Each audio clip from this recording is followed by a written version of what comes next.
Can matter. And that's the Loach that's flying around down above the trees looking for stuff. And it's a huge 500 quick. One person in it? No, two. We'll get into, like I said, we'll get into that deeper in a bit. But it is so quick, it just almost make you sick. Okay, now that's what I'd be shooting at a lot of times. See that plume of red smoke there? Yeah. The Loach has found something in there, and he said, okay. And you'd never throw the the way this worked. If there was Vietnamese in there, you know, the Loach pilot would throw a smoke out and get out of the way. Well, he'd never say, I'm throwing red smoke. There'd be red smoke grenades going off everywhere because the Vietnamese had set theirs off. Oh. So you wouldn't know where to shoot. So he said, I just popped smoke. And he said, Roger, we got red. That's it. And then we had it, you know. But was it always red or no? No, red, yellow, white. Okay. Was about the dominant colors. Okay. That's what one of them things looked like when it crashes.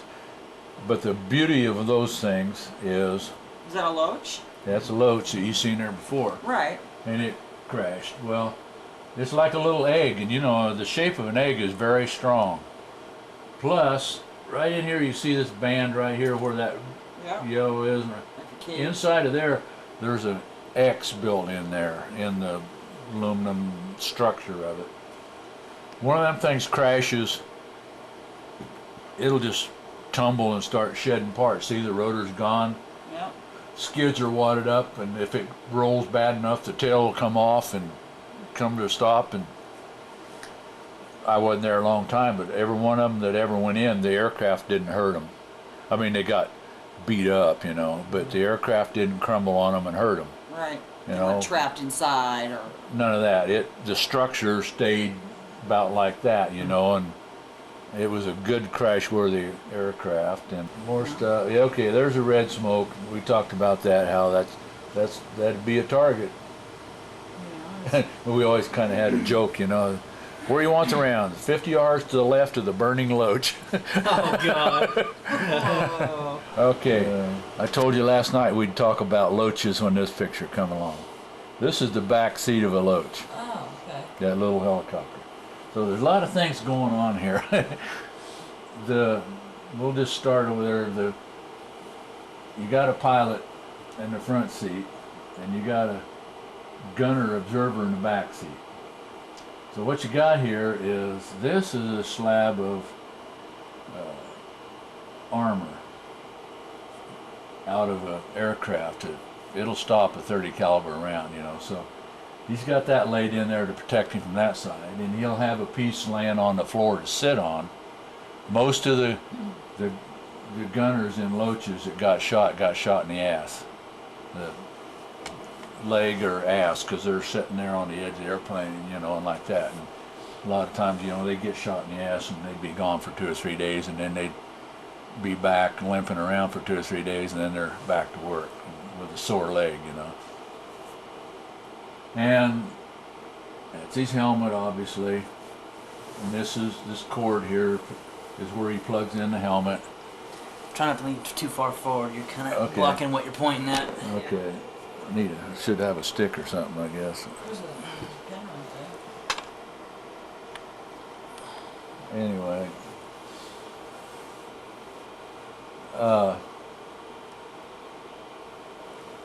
Then you can, right under the end of that cord, that black cord that's hanging down there that you plug the helmet in, that's ammunition for an M60 machine gun. There's lots of it, and it's loose. You don't have to unpack it or any of that. So this is an M60 machine gun right here. And what they do is they take everything possible off of that machine gun, and it would still shoot. Because you don't need a stock on it. You don't need all that tripods and this and all that crap. That's just weight.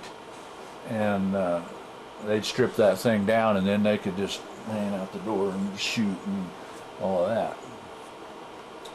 Then laying beside a machine gun that looks like an oil can with a black dot in it.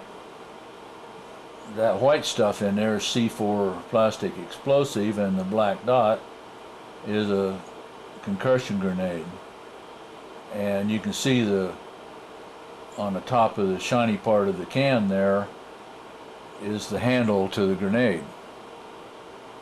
Well, you know, you pick that up, squeeze that handle, pull the pin, and throw it out. Well, when that concussion grenade went off, it had set off that C4. And that C4, a little pile of C4 like that, pretty powerful little explosion there, you know. And see, he's got a couple, three of them made up there.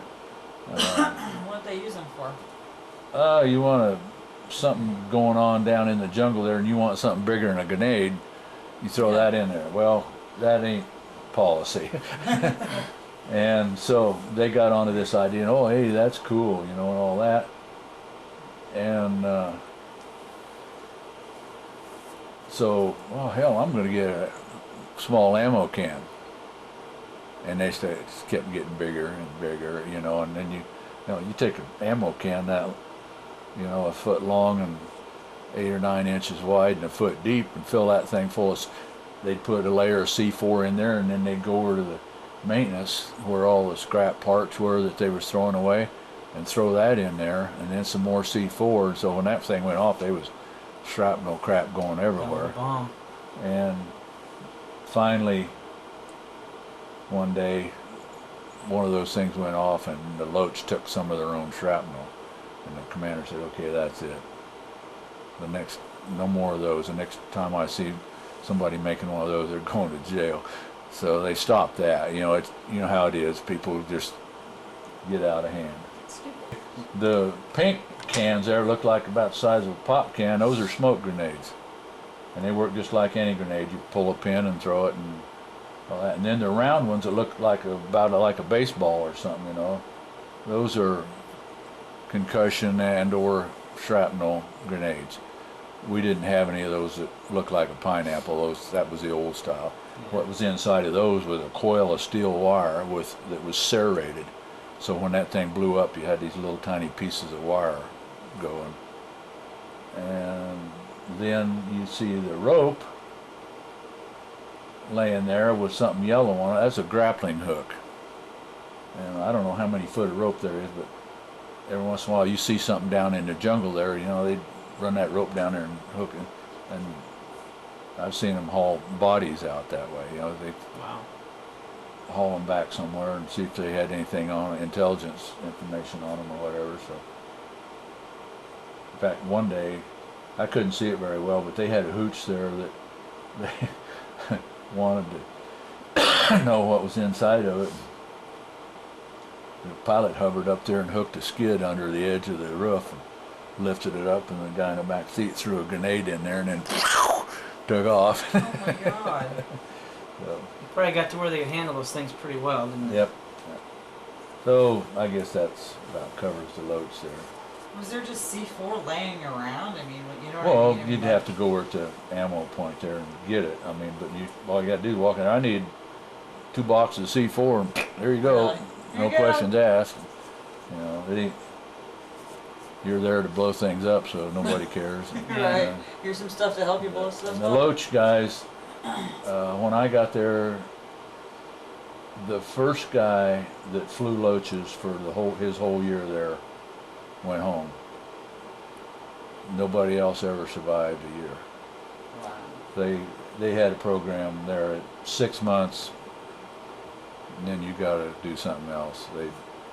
Most of them would get a Cobra transition or something like that, but you do by that survive, not necessarily everybody died, but got somebody injured would get wounded or something like that, because you're down there asking for it, you know. Right.